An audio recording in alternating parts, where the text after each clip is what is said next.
साधक आणि देव दोनच विषय आजच्या महत्वाच्या निरूपणामध्ये आहे। ना संसार आहे, ना प्रपंच आहे, ना माया आहे, ना काही आहे। दोनच विषय आहेत। साधक ईश्वर प्राप्तीसाठी काय करतो आणि कष्ट केलेला साधक ठराविक अंतरावर ज्यावेळेस पोहोचतो त्यावेळेस ईश्वर त्याच्यासाठी काय करतो, एवढे दोनच मुद्दे आहेत आजच्या ह्याच्यामध्ये। आणि हा परमार्थाचा गाभा आहे। काल मी थोडी सूचना केली होती की 90% अभंग साधनापर असतील, साध्यपर असतील, कृतार्थपर असतील, हे सगळे इथून पुढचे जे ज्ञानेश्वरीतले श्लोक आहेत त्याच्यामध्येच 90% वारकरी संप्रदायाचे अभंग आहेत। 90%। कारण की हा जो गाभा आहे हे हृदय आहे परमार्थाचं, की घर सोडून आल्यानंतर आपला उद्देश काय असला पाहिजे, कोणाशी आपण बोललं पाहिजेत, काय खाल्लं पाहिजेत, आणि भयंकर लक्ष ज्ञानोबरांचं आपल्यावर भयंकर। आई जेवढं एकट्या एकुलत्या एक मुलाकडे लक्ष देते त्याचप्रमाणे साधकाकडे ज्ञानोबरांनी लक्ष देतात, प्रखरतेनं लक्ष देतात। म्हणून गीतेमध्ये ज्या काही गोष्टी आलेल्या नाहीत त्याचा सुद्धा विस्तार ज्ञानोबराय आपल्या ज्ञानेश्वरीमध्ये करतात। आणि ह्या 4-5 श्लोकांना मी ज्ञानोबरांचं हृदय समजतो। हे जीवनामध्ये असलंच पाहिजे, साधकासाठी आहे। आतापर्यंत जे विषय आलेले होते, कर्म असेल, उपासना असेल, उपदेश असतील, विस्तार असेल, इथे ज्ञानोबरांनी जे सांगितलेले त्याच्याशी एकदम साधक निगडीतच आहे। परमार्थात पाऊल टाकल्याबरोबर त्यांनी काय केलं पाहिजे, सिद्धीम प्राप्तो यथा ब्रह्म, ब्रह्मसिद्धी प्राप्त करून घ्यायची असेल, म्हणजे हे असेल नसेल तरच आहे बरं का। जो खानदानी साधक आहे त्याला असं वाटतं की माझा मनुष्य जन्मातला काळ व्यवस्थित गेला पाहिजे आणि त्या काळाचा उपयोगच झाला पाहिजे, तो आहे। आणि मग तो एक एक इंद्रिय शुद्ध करत जातो। बुद्ध्या विशुद्धया युक्त, बुद्धी शुद्ध करायची असेल त्याचं महत्वाचं कारण सांगितलेलं आहे। तुमच्या मनाने तुम्ही ठरवू नका शुद्धता काय आणि अशुद्धता काय। जनतेने हे साधकाच्या जीवनात येऊन ठरवायचं नाही शुद्ध काय आणि अशुद्ध काय। गुरु दाविलिया वाटा, श्री गुरु सारिखा असता पाठीराख, गुरु दाविलिया वाटा। आणि मोठं प्रश्नचिन्ह होतं हे गुरु रस्ता दाखवतो का नाही, हे तुम्हाला मी कालच सांगितलं। ज्ञानेश्वरीच गुरु आहे, तिचा विषय संपून जातो। ज्ञानेश्वरी दाविलिया वाटा, एवोनी विवेक तीर्थ तटा। ज्ञानोबरांच्या ओवीतली आपल्या पुरती सुधार नाही। मनुष्याला गुरु मानून आपलं जीवन उद्ध्वस्त करण्याच्या ऐवजी ज्ञानेश्वरी जो रस्ता सांगितलेला आहे, ज्ञानेश्वरीपेक्षा गुरु तरी कोण आहे जीवनामध्ये आपल्याला। पण ज्ञानेश्वरी ज्या रस्त्याने आपल्याला वाट दाखवते, एवोनी विवेक तीर्थ तटा। विवेक शब्दाचा अर्थ भेद ज्ञान, विचलरी पृथक भावे धातू आहे। त्याचा अर्थ असतो दोन पदार्थ एकमेकापासून वेगळे आहेत याचं ज्ञान, त्याला विवेक म्हणतात। विवेक म्हणजे विचार नव्हेत बरं का। म्हणून याच्याकरता आपल्याकडे शब्दज्ञान सुद्धा लागतं, कोणत्या शब्दाचा काय अर्थ काढावा। एवोनी विवेक पृथक ज्ञान, आत्मा वेगळा आहे, शरीर वेगळा आहे, संसार वेगळा आहे, हे वेगळे याला विवेक म्हणतात। आणि हा शब्द फार प्रसिद्ध आहे, क्षीर नीर विवेक। राजहंसाच्या पुढे दूध आणि पाणी एकत्रित करून ठेवलं तर त्याची चोच दूध वेगळं करते आणि पाणी वेगळं करते। दुधाला आणि पाण्याला वेगळा करतो तो हंस, परमात्मा आणि परब्रह्म संसार यांना वेगळं करतो तो परमहंस साधू। म्हणून हंस आणि परमहंस जगाला आणि परमात्म्याला जो वेगळं समजतो, वेगळं निवडतो, त्याला म्हणतात विवेक। एवोनी विवेक तीर्थ तटा, तिथपर्यंत जायचं। विवेकामध्ये बुडी नाही मारायची। काय भेदज्ञान इतके की नुसतं भेदज्ञान करत गेलं तर फार अवघड होऊन जाईल। दोन्ही मळकटा बुद्धीचा जे परमात्मा वेगळा आहे, जगत वेगळं आहे, एवढं कळलं की विवेक तीर्थ आहे। विवेक तीर्थ, ज्ञानोबाने ज्ञानेश्वरीत बरेचसे तीर्थ सांगितले, त्या साधकासाठी विवेक तीर्थ आहे आणि साधक होण्यासाठी कर्म तीर्थ आहे। अर्थ कळाला? साधक होण्यासाठी कर्मतीर्थ आहे. आणि माझा शब्द लक्षात ठेवा, कर्म वेगळ्या पद्धतीने सांगितलेलं आहे. कर्मतीर्थ आहे, पण कोणतं कर्मतीर्थ आहे? सत्कर्म हे तीर्थ आहे, वेगळं तीर्थ नाही. एवं तीर्थे जाण निर्मळे सत्कर्मीची. आणि सत्कर्म शब्दाची व्याख्या 2 दिवसापूर्वी सांगितली मी, आपल्या लक्षात असेल असं गृहीत धरतो. हे सत्कर्म तीर्थ आहे. तसं ज्याला ईश्वर प्राप्त करून घ्यायचा असेल त्याच्यासाठी विवेक तीर्थ आहे. एवोनी विवेक तीर्थ तटा. हे साधकांनी केलंच पाहिजे, त्याला काहीच पर्याय नाही, कुठली तक्रार नाही, काही नाही, काही नाही, काही नाही. एवोनी विवेक तीर्थ तटा दोन्ही मळकटा बुद्धीचा चेने. आणि मग बुद्धीचा मळ, आणि हे स्वतः करायचंय. तिथं गुरु काही करत नाही, तर गुरु फक्त रस्ता दाखवतात, हा रस्ता आहे. आणि मग गुरु तुमच्या बरोबर चालावं असं वाटत असेल ना, इतकं सोपा परमार्थ नाही, तरी यूज नाहीत. तुम्ही पांगळे थोडेच आहेत, पुरुषार्थवादी आहात. मोक्ष रूपी शेवटचा पुरुषार्थ प्राप्त करून घ्यायचा आहे. आणि लगड्यासारखे जर चालायला लागलात, घाबरायला लागलात, कशाला गळ्यात माळ घालायची? पण ब्रह्मचारी लोकांचं नुकसान होण्यासारखं काय असतं मला सांगा बरं. आळंदीमध्ये जेवढे लोक राहतात, काय नुकसान होण्यासारखं असतं? 2 कपडे, एक ज्ञानेश्वरी, फार फार ते एखादा पखवाज नाही तर पेटी, संपला विषय. कोण जगात त्या माणसाचं नुकसान नाहीच काय, तर नुकसान काय करणार? घाबरायचं कोणाला, घ्यायचं कोणाला? आणि मग बुद्धी शुद्ध झाल्यानंतर, सगळ्यात पहिली बुद्धी शुद्ध झाल्यानंतर एक एक गोष्टीचं नियंत्रण करतो, एक एक इंद्रिय शुद्ध करतो. शब्दादीन विषयांस्त्या डोळे शुद्ध करतो, डोळ्याला नियंत्रण करतो. तुम्ही म्हणतो हे कसं काय महाराज? सगळं ज्ञानेश्वरी सांगितलेलं बरं का. नियंत्रण, बुद्धी एकदा शुद्ध झाली ना, डोळेच वाईट पाहत नाहीत, त्याचं नाव परमार्थ आहे. तक्रार नाही आहे, डोळेच वाट पाहत नाहीत. नायकावे ते कानाची वाणी. जो शब्द आपल्या कानावर पडायला नाही पाहिजे, कानच त्याला आतमध्ये येऊन देत नाही, त्याला म्हणतात साधक. काय करून कसं करून हे माझ्या डोक्यात नव्हतं, नाईला झाला, असे शब्द परमार्थात कधीच येत नाही. नाईकने ते कानाची वाणी, न पहावे ते दिठीचे, न पहावे. पाहायचं नाही ना. ज्ञानोबाईंनी इतकं सुंदर सांगितलेलं आहे, साचची करचरणी होती डोळे. हाताला डोळे येतात, स्पर्श कुठे गेला पाहिजे, हाताला डोळे. पायाला डोळे फुटतात, कुठं जायला पाहिजे, त्याला म्हणतात साधक. साचची करचरणी, हातापायाला डोळे येतात, इंद्रियाला डोळे होतात. इंद्रियेची होती पारखी. बुद्धी फार लांबचा विषय झाला. इंद्रियच विषय परखतात, अनुकूल आहे का प्रतिकूल आहे, योग्य का अयोग्य आहे, स्वीकार करण्यास चांगला आहे का ही ज्ञानेश्वरी आहे, हे जीवन आहे. हे शिकलं पाहिजे ज्ञानेश्वरीतून आपण. कोण काय सांगतात याकडे दुर्लक्ष राहिला. विषय भोगण्याचा प्रश्न, ज्ञानोबा म्हणतात तो साधक विषयापर्यंत जाईल, खूप लांबचा टप्पा आहे. 2 गोष्टी पहिल्यांदा लक्षात ठेवा. कोणतं कुठं कुठं राहते हे पहिलं आपल्याला कळलं पाहिजे. आत्मा आणि जीव याच्यामध्ये बुद्धी राहते, आणि बुद्धी आणि इंद्रिय याच्यामध्ये मन राहतं. लक्षात ठेवा, बुद्धी आणि इंद्रिय याच्या मध्यंतरी मन राहतं. वृत्ती बुद्धीतून तयार होते, वृत्ती बुद्धीतून तयार होते. ज्ञानोबाईंचं वाक्य बघा बरं का. इंद्रिय हा बाहेरचा विषय झाला, मनाचा उंबरा वृत्तीसी देखो निधी विरा. बुद्धीतून निघालेल्या वृत्तीला मनापर्यंत जाऊन देत नाही. हे तर घे वाघ व्यापाराला हटण्यास. डोळ्याने पाहिलं, हाताने स्पर्श केला, कानाने ऐकलं. ज्ञानोबामध्ये ते गाढवाचे लक्षण आहेत, साधकाचे लक्षण नाही. ते मनाचा उंबरा, मनाच्या उंबऱ्यापर्यंत तो बुद्धीला येऊ देत नाही. मनाच्या नंतर इंद्रिय, मनापर्यंत जर वृत्ती येत नाहीत तर मनाला मनासहित वृत्ती इंद्रियातून बाहेर जावी लागते. हा विषय फार लांबचा ज्ञानोबा म्हणतात, खूप लांबचा विषय. मनाचा उंबरा वृत्तीशी देखो निधी विरा, हे तर के वाघ व्यापारा राहटणे. किती ज्ञानोबारांचं लक्षात ठेवा. या खानदानी साधक म्हणतो तो अशा पद्धतीचं, असा वारकरी संप्रदाय तयार व्हायला पाहिजे. आपलं तरी विचारूच नका मला. खाताना किती खातो, किती पंक्ती जोडतो, काय सांगता येत नाही.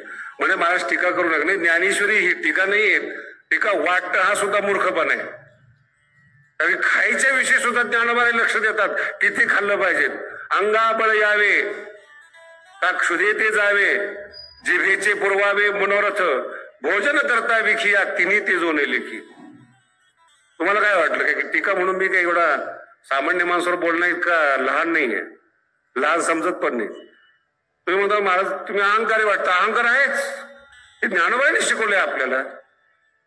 साधकांनी अहंकार केलाच पाहिजे त्याच्या स्वतःच्या साधनेवर, स्वतःच्या सेवेवर.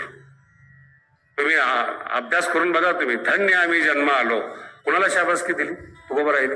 हा अहंकार नाही का? आमचं भाग्य आहे. ज्ञानेश्वरीमध्ये जोड आहेत. आम्ही हरीचे भूषा वया लागी, ते अहंकारू हात अंगी. अहंकारी चांगुलपणाचा अभिमान पाहिजेच ना. अज्ञानपणाचा काय अहंकार असणार आहे? खाली मुंडीन पातळ धुंडी,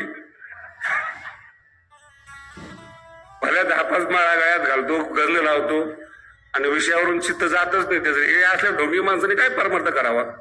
चोख काढून दाखवावी त्याला म्हणतात साधक. ज्ञानोबा म्हणतात अभिमान पाहिजे, स्वाभिमान पाहिजे. जगतोय आपण म्हणून कसं जेवलं पाहिजे? अंगाबळ यावे का क्षुधेते जावे. ताजं ताजं मिळाल्यानंतर भूक जाईल नाही. पौष्टिक लाडू बदाम मिळाले पाहिजेत, अंगाबळ नाही. योग साधना करत असताना प्राणायाम करावा लागतो. प्राणायाम केल्याने भूक लागते. धरपती प्राण पोखे, आणि मग तो प्राणवायू आपल्या अग्नीला भडकवतो. तो प्राणवायू शांत होण्याकरता जेवण आहे. हरपती प्राण पोखे, इथुल्या भागा मोटके अशन करी. तेवढंच जेवण करतो तो, तेवढंच जेवण करतो. आणि झोपायच्या बाबतीत तर किती लक्ष ज्ञानोबांचं बघा. मंदिरात गेल्यानंतर आपण दंडवत घालतो. किती अंग आपलं शरीराचं लागतं. ज्ञानोबा म्हणतात झोपताना तेवढंच अंग त्या साधकाचं जमिनीला लागतं. दंडवताचे निप्रसंगी, दंडवत घालताना जेवढं अंग जमिनीवर लागतं अशा पद्धतीने सावधगिरीने झोपतो.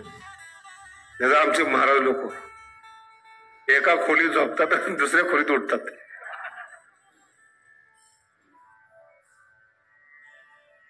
आमच्या काळात एक महाराज अजून जिवंत येतो. झोपला की आपली वळकुटी बांधायचा, डोक्यावर ठेवायचा, निघाला प्रदक्षिणाला. त्याला कळतच नसतं की मी झोपेते. संपूर्ण प्रदक्षिणा करून यायचा. रात्री 2 वाजता आम्ही त्याच्या पाठीमागे जाऊन त्याला धरायचो. एवढं वैशिष्ट्य असायचं. काय कळतच नसायचं त्याला की आपण झोपेते किंवा काय. काय काही साधक असे व्यवस्थित झोपतात. बरं चक्री झोप, उशी एकाच ठिकाणी, सगळं राऊंड चाललेलं आहे त्याचं. परमार्थाच्या लायकीचे नाहीत हे ज्ञानोबा आपल्याला सुचवतात. ज्ञानेश्वरी आपल्याला सुचवते. तुम्ही अजून त्याच्यात बसत नाहीत परमार्थात. असं जेवण करतच नाही की झोप आली पाहिजे. कुलीन घराण्यातली स्त्री ज्याप्रमाणे दुसऱ्याने पाहिल्यानंतर स्वतःला समर्पित करत नाहीत, निद्रा आलस्या मोकली अशनतेस ज्ञानोबा सांगतात. सुंदर स्त्री आहेत, कुलवधू आहेत, कुलीन आहेत, पण परपुरुषांनी इच्छा केल्यानंतर त्याला त्याच्या आहारी जात नाहीत. ज्ञानोबा म्हणतात तसा हा साधक निद्रा आणि आळस याच्या आहारी जात नाही. तो कुलीन साधक. निद्रा आलस्या मोकली अशनतेसे, अशन म्हणजे जेवण, अशा पद्धतीने घेत नाहीत. खूप मोठा प्रसंग आहे, संक्षिप्त सांगण्याचा माझा प्रयत्न आहे. एक एक आणि मग काय करतो तो? बाह्य विषयाचा निग्रह करतो, अंतर विषयाचा निग्रह करतो. ज्ञानोबाईंनी या रूपकाला योग संग्राम नावाचं रूपक दिलेलं आहे. ते काल 10 मिनिटं कमी केले होते.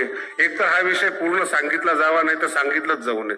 याला खूप वेळ लागणारा, तासभर लागणारा विषय असतो. 10 मिनिटांमध्ये काल अर्धा ना आज अर्धा म्हटलं असतं तर तुम्हाला जमलं नसतं, संदर्भ लागले नसते. म्हणजे थोडं कमी पडलं तरी चालेल, पण पूर्ण विषय तो डोक्यात एकाच वेळेस बसला पाहिजे. योग संग्राम, युद्ध कशा करता इंद्रिय स्वच्छ करतो, कशा करता झोपत नाही, कशा करता काय करतो, एक एक साधना गोळा करतो. ब्रह्म साम्राज्य जिंकण्यासाठी हा युद्धाची तयारी करतो. आणि हेच अभंग आहेत. रात्रंदिवस आम्हा युद्धाचं. युद्ध म्हणजे काय? हेच युद्ध आहे. आणि युद्धाला लागणारं सैन्य एक एक एक एक एक एक तो गोळा करत जातो. बुद्धीला तयार करतो, वैराग्याला तयार करतो. वैराग्य मिळाल्या म्हणून पुढचं युद्ध आहे बरं का. आणि वैराग्य म्हणजे असं कच्चं वैराग्य नाही, कधी भडकेल असं वैराग्य नाही. ज्ञानोबाने वैराग्याच्या बाबतीत पृथ्वीवर अशी व्याख्या नाही, अशी व्याख्या ज्ञानोबाने केलेली. वैराग्याधिक जैसे पिकलिया आत्मप्रकाश. जगात शब्द नाहीत मला, जगात वैराग्याधिक म्हणजे विवेक वैराग्य कसे पाहिजेत, आत्मप्रकाशात पिकलेले पाहिजेत. मग त्यांच्यातलं कडू पण जातं, नाही तर ते कच्चच राहतं. कच्च कधी पिकायचं असेल तर आत्मप्रकाश, आत्मप्रकाशामध्ये वैराग्य विवेक हे पिकलेलं पाहिजे, गोडवा निर्माण होतो त्याच्यामध्ये. आणि मग युद्ध करायला जात असताना हाच ज्ञानोबा म्हणतात खानदानी दोस्त त्याच्या बरोबर असतो. खानदानी दोस्त कोण? वीतरागते सारिखा जोडून ठेविला सखा. कोण दोस्त आहेत? वैराग्य दोस्त आहेत. 3 प्रकारचा योग आहे, हठयोग, ध्यान योग आणि राजयोग. कुंडलिनी जागृत करून समाधीपर्यंत ज्यांनी जाता येतं त्याला हठयोग म्हणतात. ध्यानातून ब्रह्मप्राप्ती होते त्याला ध्यान योग म्हणतात. आणि गुरुकृपेनं ब्रह्म साक्षात्कार होतो त्याला राजयोग म्हणतात. हे वैशिष्ट्य जीवनामध्ये. आणि या तिघांना पिकलेलं वैराग्यच पाहिजे. म्हणून वीत रागते सारिखा जोडोनी ठेविला सखा. आणि हे सगळे युद्धाला कामाला येणारे आत्मनिवेदन आहेत, खड्ग आहेत, हे सगळे पदार्थ जे तुम्ही गेल्या 10-15 दिवसापासून ऐकत आहात, हे सगळे साधन, खूप सुंदर विषय बरं का. हे सगळे साधन तो एकत्रित करतो. तलवार, आत्मध्यान रूपी तलवार, सगळं हे करतो. राजयोग तुरुंगी आरूढला.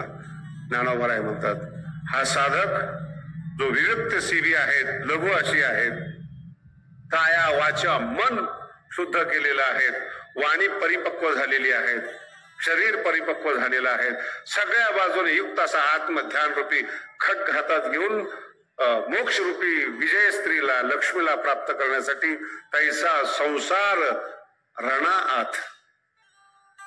संसाराला रण घोषित केले ज्ञानोबाने. रण, युद्धाची भूमी.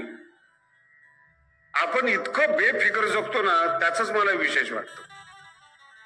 न जीवनाचं स्वतःबद्दल काही वाटतं, न क्षणाचं आपल्या जीवनातलं काही वाटतं, ना आपल्या आपण बुद्धीचं कौतुक करतो. फक्त इतरांपेक्षा आपण सुखी आहोत, इतरांपेक्षा बऱ्यापैकी आपल्याकडे पैसा आहे. साधक आणि ब्रह्मचारी राहून इतक्या अल्पसंतोषाने तुम्ही जीवन जगता, हे ज्ञानोबाला वाईट वाटतं. त्याच्यापेक्षा संसार केला असता तर बरं परवडलं असतं. त्यांना हक्काचे सगळे पदार्थ मिळाले असते. इथं सगळ्या दुसऱ्याच्या जगाला आपलं जग म्हणण्याची पाळी येते. नाही ज्ञानोबाला खपत या ठिकाणी. संसार रणात आणि सूर्यासारखा तेजस्वी खड्ग घेऊन निघतो. आता युद्ध म्हटल्यानंतर वैरी पाहिजेच, मारायचं कुणाला. खूप सुंदर श्लोक आहेत. अहंकारम बलम दर्पम कामम क्रोधंच परिग्रहम. हे परमार्थात आडवे येणारे 6 दोष. विमुच्य निर्मम शांतो ब्रह्मभूयाय कल्पते. ते आडवा वया आले दोष वैरी जे धोपटिले. काय ज्ञानोबांचा शब्द. मारायला हरकत नाही काही बरं का. काही पाहिजे ना तुमच्याकडे. काहीच नाही, काहीच नाही. एकही साधना जीवनामध्ये नाही. काय? कामावर विजय प्राप्त केलेले. का कशाने प्राप्त केला विजय? गप बसून का? कुठलं साधन आहे, कुठलं ज्ञान आहे, कुठलं तत्वज्ञान नाही. आणि एक लक्षात ठेवा, हे जे वैरीत ना, हे मारावेच लागतात. अहिंसा चालतच नाही परमार्थामध्ये. आडवा वया आले दोष वैरी जे धोपटिले. त्यातला पहिला दोष असेल देह अहंकार. ज्ञानोबाने इतकं गोड वर्णन केलं या देह अहंकाराचं. हा देह अहंकार असा आहे, एकदा मारत नाही तो, एकदा मारून सोडत नाही तो. प्रत्येक जन्मामध्ये, प्रत्येक शरीरामध्ये, प्रत्येक शरीराला मी आहे असं म्हणून तो आपल्याला नाचवणार आहे. मनुष्य शरीरामध्ये मी अमुक एक आहेत, प्राण्याच्या शरीरामध्ये मी अमुक एक आहेत. प्रत्येक योनीमध्ये तो देह अहंकार आपल्याला सोडत नाही. प्रत्येक शरीरात मारतोच तो आपल्याला. देह अहंकार प्रत्येक शरीरामध्ये मारतो, पकडतो आणि मारतो प्रत्येक शरीरामध्ये. एकदा मारलं तर ठीक आहे, पण प्रत्येक ठिकाणी देह अहंकार आहे. ज्ञानोबा म्हणतात त्या देह अहंकाराचा थारच काढून टाकतो, कुंडलीन जागृत करून शरीरच बदलून टाकतो, आधार संपून टाकतो त्याचा. आणि ज्ञानोबाईंच्या बाबतीमध्ये दोन गोष्टी फार महत्वाच्या आहेत बरं का. योग आणि ज्ञान या दोन गोष्टी बरोबर चालतात. योगालाही तितकीच किंमत आहे, ज्ञानालाही तितकीच किंमत आहे. हा ज्ञानोबाईंच्या बाबतीत योग ज्ञानी पैसता. एक केवळ योग चालत नाही, केवळ ज्ञान चालत नाही. दोन पाहिजे म्हणजे पाहिजेच. पहिला त्यातला हा देह अहंकार आहे. दुसरा बल. बळ म्हणजे तारुण्य. विषय पाहिल्याबरोबर माणूस बेभान होतो, हे बल आहे. कुठलाही विषय, असं काही जरुरी नाही की अमुकच एक विषय. स्त्री विषयामधली प्रामुख्य असतात म्हणून तिचं नाव घेतात. काही काही माणसं पैशाच्या मागे लागतात, 10 स्त्रीला सोडतील पण पैसा सोडणार नाही. विषय शब्दाचा अर्थ एकच विषय एकही डोक्यात आणू नका. सत्ता सुद्धा विषय आहे. दर दर सोडून देतात. किती मला सांगा तुम्ही, 2-2 महिने मंत्री लोक घरी जात नाहीत. तुमच्यापेक्षा ते त्यागीच आहेत ना. नशा आहे ती. आणि काय काही ब्रह्मचारी आहेत, नॉन करप्टेड ज्याला म्हणतो आपण, एकही रुपया घेत नाहीत पण सत्ता सोडत नाही. ते नशा आहे, ते विषय आहे तो. आणि ज्ञानेश्वरीची चर्चा करा, आपल्या समोर आळस देतील. निवडणुकीची चर्चा करा, निवडून निवडून बोलतील.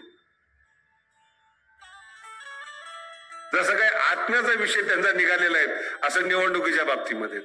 आणि भारताचं काय होईल हे गेल्या हजारो वर्षापासून राजकारणी सांगत आलेले आहेत. काही झालं नाही पण हे संपले. निवडणूक आली की बरेचसे लोक आमच्याकडे येतात, महाराज हे जर असं नाही झालं ना तर भारताचं भविष्य फार खराब आहे. म्हटलं जन्म झाल्यापासून हेच ऐकत आले. प्रत्येक पार्टी, प्रत्येक पक्ष हेच सांगत आलेला आहे. सत्ता विषय आहे, स्त्री विषय आहे, लक्षात ठेवा. धन विषय आहे. आणि याच्याकरता सगळे सोडतात. धन असेल ना सगळं सोडतात. विषय सत्ता असेल सगळं सोडतात. जरुरी नाहीये, त्याला बल म्हणतात. आणि तुमच्या इतकंच बळ त्यांच्यामध्ये असतं, तितकाच निग्रह असतो. हा फार विषय. दर्प शब्दाचा अर्थ अन्यथा मती. सन्मार्ग भुलवी ज्ञानोबा सांगतात. मार्ग भुलवणारा दर्प असतो. काही कळू देत नाही आपण कोणत्या मार्गाने चाललोय, चांगल्या मार्गाने चाललोय, वाईट काहीच कळत नाही. सन्मार्ग भुलवी. दर्प, काम, क्रोध सगळेच महाराज लोक कीर्तनातून सांगतात. आणि सगळ्यात अवघड जो दोष सांगितलेला आहे तो परिग्रह. परिग्रह म्हणजे माणसं घर सोडून येतात, आल्यानंतर तो परिग्रह त्यांच्याकडे येतो. आणि परिग्रह शब्दाचा अर्थ आहे संग्रह. सगळं सोडून आलेले असतात आणि परमार्थात आल्यानंतर संसारिक माणसापेक्षा जास्त कमवतात. हा परिग्रह आहे.